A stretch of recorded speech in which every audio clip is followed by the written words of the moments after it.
नमस्कार मित्रांनो, स्वागत आहे तुमचं रोजगार वार्ता यूट्यूब चॅनलवरती. आता सध्या एक्झामचे जे काही एक्झाम होत आहेत त्या आता बऱ्यापैकी TCS आणि IBPS कंडक्ट करते.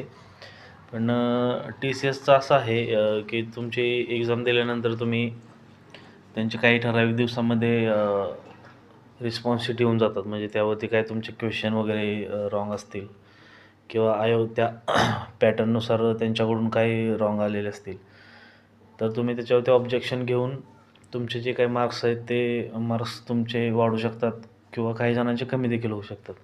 पण तो IBPSच्या बाबतीत तसं नसते. IBPS काय करते, डायरेक्ट एक्झाम झाल्यानंतर एक त्यांचा जो काही 45 डेज पिरियड असतो आहे, त्या पिरियडमध्ये डायरेक्टली ते मार्क्स लावून देत आहेत.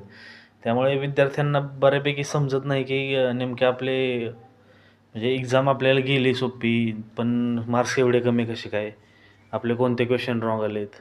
आता जो पॅटर्न आहे, आता तो IBPS बदलणार आहे. आता जी काही 2026-27 पासूनचे जे काही एक्झाम होतील, त्या सगळ्या एक्झामला आता इथून पुढे ते रिस्पॉन्स शीट कंपल्सरी अवेलेबल करून देणार आहे त्यांच्या साईडवरती.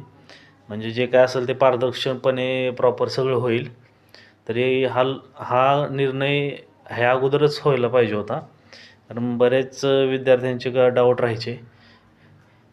तरी आता जो काही निर्णय आहे, आता तो 2026-27 म्हणतात, तरी लवकरात लवकर अंमलात आणावं हीच आपली सरकारकडे म्हणण्यापेक्षा ज्या काही एक्झाम कंडक्ट करत आहेत त्यांच्याकडे राहील. धन्यवाद.